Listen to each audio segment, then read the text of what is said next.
मैं रचना मैम लेके आई हूँ आपके समक्ष 5th स्टैंडर्ड हमारा इंग्लिश का सेक्शन, जिसका पेज नंबर है 33। पार्ट 2 हम लेके आए हैं हमारे फ्लाइंग टुगेदर का लेसन के लिए। और इस पे हमने देखा कि कितने लोग यहाँ पे फ्लाई कर रहे थे और मज़े ले रहे थे साथ में, और सबकी यूनिटी ने सबको जिता दिया। कैसे हंटर आया था, सबको इन्होंने केयरलेसपना किया, वो क्रीपर काटा नहीं तो क्रीपर पे चढ़ के हंटर आए और हंटर ने नेट से सबको पकड़ लिया। फिर यूनिटी दिखाई, बड़ों का सुना और फिर सब बच गए। तो बड़ों का सुनना बराबर है कि गलत है, अभी आप ही सोचिए। Where did the geese live? Geese lived in the deep forest on the long tall tree, ठीक है, with huge, उनके जो ह्यूज ब्रांचेस थे उसके ऊपर वो रहते थे। देखिए यहाँ पे लिखा है deep down tall tree leafy spread on the long arms. This tree had a home of flock of wild geese. तो आपको उसमें से ही लिखना है। तो लिविंग टुगेदर, फ्लाइंग टुगेदर में ऐसे लिया है। Then why did the old bird advise the other birds to destroy the creeper? क्योंकि उनको पता था कि क्रीपर अगर बड़ा होगा, if the creeper will be big, the hunter will come, anybody can come and destroy us, right. तो किसी को उनको ट्री तक पहुंचने का ज़रिया नहीं रखना था, इसके लिए उन्होंने बोला था कि क्रीपर हमें काट देना है, बट उन्होंने किसी ने उनकी बात नहीं मानी। Why did the geese cry help help? क्योंकि हंटर ने उनको पकड़ लिया था। The hunter had put his net and they were all caught in the net. 4th, what did the hunter do when he thought that the geese were dead? It was difficult for the hunter to take the dead geese with him, so he threw them out, and then all of a sudden the geese started flying. ठीक है, तो सबकी unity वहाँ दिखाई दी। Then 5th, why did the geese pretended to be dead?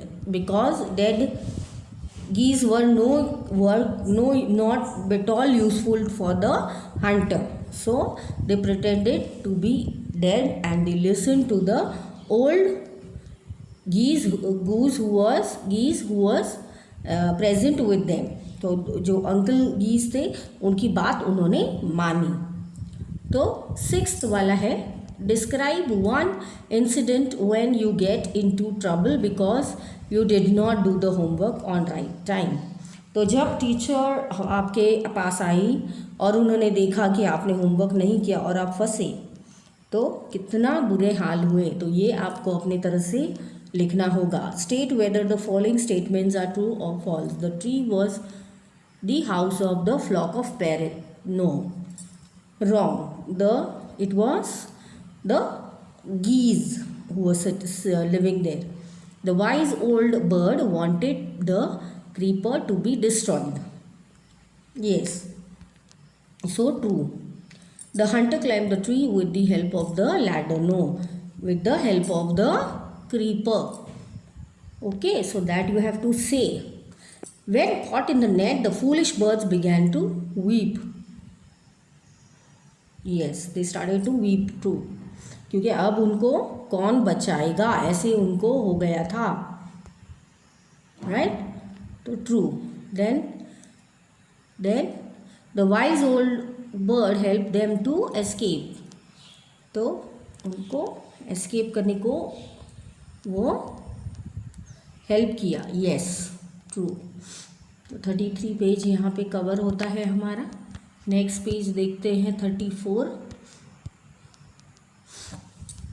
Let's listen to the following paragraph. On the way home, an ant saw a sparkling fountain, तो fountain देखो ऐसे होता है जिसमें पानी टुपुक टुपुक टुपुक बहता है, राइट। सबको पसंद है the ant and the dove की स्टोरी है जो हमने ऑलरेडी सुनी है, बट ये थोड़ा लेटेस्ट वर्जन है। तो देखते ही crawled on it and the wall and take the closer look, तो देखो वो वॉल लेने पे वहाँ पे नज़दीक से देखने गए। ये दिख रहा है आपको।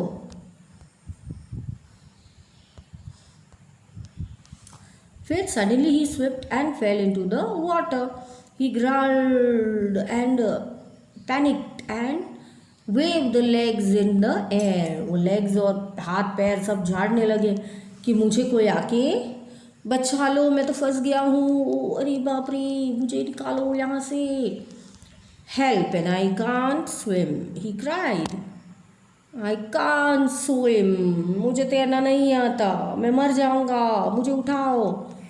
Help I can't swim he cried, luckily just as the moment a friendly dove flew up by there, and she saw that the tiny ant was growing and quickly flew to the nearby tree. He pulled off a tree leaf and then let it glide. तो उन्होंने क्या किया, दौड़ते दौड़ते एक Dove आया और Dove ने उनको एक लीफ दी और लीफ को उनको बोला कि ये लो आपकी लीफ और आप इस पर चढ़ जाइए। तो वो उन पर चढ़ गए और बाहर निकले। ये एसोप्स फैबल्स से लिया गया है ये छोटा सा पैराग्राफ आपके लिए। Why do you think that dove help the ant, क्योंकि एक दूसरे को हेल्प करने में ही मज़ा है। अगर आप हेल्प नहीं करोगे तो आप इंसान अच्छे नहीं हो। यहाँ तो बर्ड्स भी एक दूसरे को हेल्प कर रहे हैं। How do you think that the ant fell on finding the leaf, how do you think that the ant fell on finding the leaf, वो बहुत खुश हो गया, अभी मैं बच पाऊँगा, नहीं तो मुझे स्विमिंग तो आता नहीं, अब मैं मर गया। So he was very happy. Have you ever been in trouble like this, did anyone help you, क्या ऐसा कभी आपके साथ हुआ है, तो आपको यहाँ पे लिखना होगा। तो इसके साथ पेज नंबर 34 हमारा ख़त्म होता है। Let's see the rocking place कौन सा है हमारा। Let's talk, work in pairs, ask your friend questions about all the things he do. Okay, तो ये आपको दोस्तों को पूछना है। बोले मैम हम दोस्तों से क्या बातें करें, हमको तो इंग्लिश ही नहीं आती, बट आप बात कर सकते हो। जैसे छोटे छोटे क्वेश्चंस आप बोल सकते हो। Use question words such as where, what, how, who and where, ये सब क्वेश्चंस पूछ सकते हो कि व्हेन आप गए थे, वेयर आप गए थे, कहाँ गए थे, व्हाट डिड यू डू, तो देखिए कैसे करते हैं। One is done for you, तो अनु पूछती I watch television in the evening, मैंने टीवी देखा इवनिंग में। तो अमित बोलता है when do you watch TV, मुझे तो टाइम ही नहीं मिलता देखने के लिए टीवी, है ना। तो अनु बोलती आई प्ले गेम्स, तो मैं गेम्स भी खेलती हूँ। तो अमित बोलता है oh when do you play games, I don't have time, है ना। आप कुछ भी लिख सकते हो। ये व्हेन का दिया है तो आप what games do you play ऐसा भी लिख सकते हो।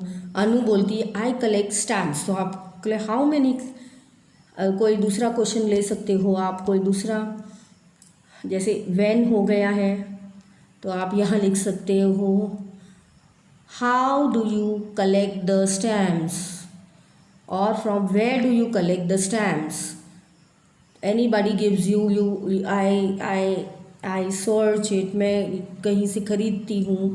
आई प्ले इन द गार्डन और ग्राउंड, तो व्हाट डू यू प्ले ऐसा भी हो सकता है। तो ये क्वेश्चंस आप लिख सकते हो।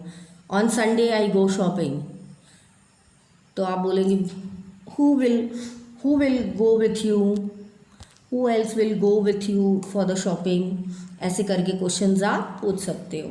Answer this questions by your self. What is your name, my name is so and so, जो भी आपको।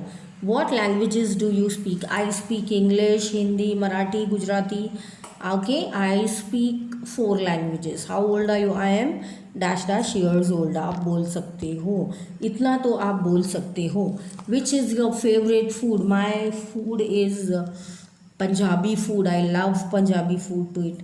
Where do you go yesterday? I didn't go yesterday anywhere. I was at home. तो आप अपना भी बोल सकते हो. Which country do you belong to? I belong to India. When do you go to sleep? I go to sleep by 10. Why do you drink milk? Because it boosts me up and I become strong. तो page number 35 यहाँ ख़त्म होता है. देखते हैं next page में क्या है. तीसरा देखते हैं. In the groups of 5 discuss what do you do if you were caught in following situations. अगर आप ये सिचुएशन में फॉलो है तो आप क्या करोगे. Your friend falls in the play field and it gets hurt. अरे बाप रे. तो उसको उठा के आप ले जाओगे, उसको फर्स्ट एड दोगे क्योंकि ऑलरेडी गिरा है तो उसको सब घिस गया होगा पूरा हाथ पैर. You are trapped in fire. अरे बाप रे. तो मैं वहाँ से निकलने की कोशिश में होंगी. तो ऐसे करके आपको डिस्कस करने का है. I will come out from there.